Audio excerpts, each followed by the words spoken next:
Close to nature is close to your world. Myron Homes, Cherubic Farms at Chevilla, 7799949104. Ponguleti Jupally suspense కు తెర. పొంగులేటి కోసం Congress BJP పోటాపోటీ. కొన్నాళ్లుగా రాజకీయ వర్గాల్లో తీవ్ర చర్చ. కాషాయ తీర్థం పుచ్చుకుంటారంటూ ప్రచారం. చెయ్యందుకునేందుకు సిద్ధమైన పొంగులేటి జూపల్లి. కొంతకాలంగా తెలంగాణలో కొనసాగుతున్న పొంగులేటి జూపల్లి సస్పెన్స్ థ్రిల్లర్ కు ఎట్టకేలకు తెరపడింది. పొంగులేటి జూపల్లి కోసం కాంగ్రెస్ బీజేపీలు పోటాపోటీగా ప్రయత్నాలు చేసినా ఈ ఇద్దరు నేతలు తమ మనసులో మాట మాత్రం బయటపెట్టలేదు. అయితే తాజాగా వీరిద్దరూ ఒక నిర్ణయానికి వచ్చినట్టు తెలుస్తోంది. ప్రస్తుతం అమెరికాలో ఉన్న కాంగ్రెస్ అగ్రనేత రాహుల్ గాంధీతో జూమ్ మీటింగ్ ద్వారా మాట్లాడిన ఈ ఇద్దరు నేతలు ఆయనిచ్చిన హామీ మేరకు హస్తం కండువా కప్పుకునేందుకు సిద్ధమయ్యారు. దీంతో పొంగులేటి కోసం కాంగ్రెస్ బీజేపీ చేసిన పోరాటంలో హస్తం పార్టీనే పైచేయి సాధించింది. ఎన్నో తర్జన భర్జనల తర్వాత ఖమ్మం జిల్లాలో కీలక నేత అయిన పొంగులేటి శ్రీనివాసరెడ్డి తన నిర్ణయాన్ని వెల్లడించారు. హస్తం పార్టీలో చేరేందుకు రంగం సిద్ధం చేసుకుంటున్నారు. అయితే పొంగులేటిని తమ పార్టీలో చేర్చుకోవడం కోసం మొదటి నుంచి బీజేపీ చేయని ప్రయత్నాలు లేవు. కానీ ఆయన మాత్రం కాంగ్రెస్ వైపే మొగ్గు చూపారు. ఇంతకీ పొంగులేటి హస్తం పార్టీని ఎందుకు ఎంచుకున్నట్లు? ఖమ్మం జిల్లాలో కీలక నేత మాజీ ఎంపీ పొంగులేటి శ్రీనివాసరెడ్డి ఏ పార్టీలో చేరుతారనే సస్పెన్స్ కు తెరపడింది. ఆయన కాంగ్రెస్ పార్టీలో చేరేందుకు సిద్ధమయ్యారు. ఈ నెల 22న పొంగులేటి కాంగ్రెస్ పార్టీ కండువా కప్పుకోనున్నారు. ఈ మేరకు కాంగ్రెస్ అగ్రనేత రాహుల్ గాంధీతో పొంగులేటి జూమ్ మీటింగ్ లో పాల్గొన్నారు. ఈ మీటింగ్ లో టీపీసీసీ చీఫ్ రేవంత్ రెడ్డితో పాటు కర్ణాటక డిప్యూటీ సీఎం డీకే శివకుమార్ కూడా పాల్గొన్నట్లు తెలిసింది.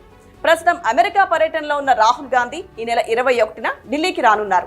అదే రోజు రేవంత్ రెడ్డి సైతం హస్తినకు పయనం కానున్నారు. మరుసటి రోజు అంటే ఈ నెల 22న రాహుల్ గాంధీ సమక్షంలో పొంగులేటి కాంగ్రెస్ గూటికి చేరనున్నారు. ఇంతకీ బీజేపీని కాదని పొంగులేటి కాంగ్రెస్ లో ఎందుకు చేరారు? ఖమ్మం జిల్లాలో మొదటి నుంచి కాంగ్రెస్ కు బలమైన కేడర్ ఉంది. అదే సమయంలో బీజేపీకి ఉమ్మడి ఖమ్మం జిల్లాలో అన్ని నియోజకవర్గాల్లో పోటీ చేసేందుకు అభ్యర్థులే లేరు. ఇప్పటికిప్పుడు పొంగులేటి బీజేపీలో చేరినా అన్ని నియోజకవర్గాల్లో తన అనుచరులకు సీట్లు దొరుకుతాయి. కానీ కేడర్ మాత్రం దొరికే పరిస్థితి లేదు. ఖమ్మం బీజేపీని బలోపేతం చేయాలంటే కింది స్థాయి నుంచి పార్టీని పటిష్టపరచాల్సి ఉంటుంది. ఇందుకోసం చాలా సమయం పడుతుంది. కానీ కాంగ్రెస్ లో అలాంటి పరిస్థితి లేదు. హస్తం పార్టీకి ఇప్పటికీ కింది స్థాయి నుంచి కేడర్ బలంగా ఉండడంతో పొంగులేటి పని ఈజీ అవుతుంది. మరోవైపు ఆయన అనుచరులు కూడా మొదటి నుంచి కాంగ్రెస్ వైపే మొగ్గు చూపుతున్నట్లు సమాచారం. ఈ కారణాలన్నింటినీ దృష్టిలో పెట్టుకుని పొంగులేటి హస్తం పార్టీ వైపు అడుగులు వేసినట్టు తెలుస్తోంది. మరోవైపు పొంగులేటితో పాటు మహబూబ్ నగర్ జిల్లాలో కీలక నేత మాజీ మంత్రి జూపల్లి కృష్ణారావు, ఎమ్మెల్సీ కూచికల్ల దామోదర్ రెడ్డి కూడా కాంగ్రెస్ లో చేరనున్నారు. వీరి చేరిక తర్వాత ఖమ్మం, మహబూబ్ నగర్లలో కాంగ్రెస్ పార్టీ భారీ బహిరంగ సభలకు ప్లాన్ చేస్తుంది. ఈ సభల ద్వారా పొంగులేటి, జూపల్లి ముఖ్య అనుచరులు కాంగ్రెస్ పార్టీ తీర్థం పుచ్చుకోనున్నారు. ఖమ్మం జిల్లాలో చాలా నియోజకవర్గాల్లో పొంగులేటి శ్రీనివాసరెడ్డికి పట్టుంది. మొన్నటి వరకు ఆయన బీఆర్ఎస్ పార్టీలో కొనసాగగా పార్టీ వ్యతిరేక కార్యకలాపాలకు పాల్పడుతున్నారని ఆయన కొన్ని నెలల క్రితం అధిష్టానం సస్పెండ్ చేసింది. ఆయనతో పాటు మహబూబ్ నగర్ జిల్లాకు చెందిన మాజీ మంత్రి జూపల్లిని సైతం సస్పెండ్ చేశారు. అయితే ఈ ఇద్దరు నేతలు ఏ పార్టీలో చేరుతారనే దానిపై సమాలోచనలు చేశారు. తొలుత రాహుల్ టీం వీరితో చర్చలు జరిపింది. ఆ తర్వాత బీజేపీ చేరికల కమిటీ చైర్మన్ ఈటెల రాజేందర్ బృందం కూడా చర్చలు జరిపింది. అయితే కర్ణాటక ఎన్నికల ఫలితాల తరువాత నిర్ణయం తీసుకుంటామని అప్పట్లో నేతలు వెల్లడించినట్లు తెలిసింది. కర్ణాటకలో కాంగ్రెస్ అధికారంలోకి రావడంతో ఆ పార్టీ వైపు వీరు మొగ్గు చూపినట్టు తెలిసింది. ఇటీవల జూపల్లి వరుసగా కాంగ్రెస్ నేతలతో భేటీ అయ్యారు.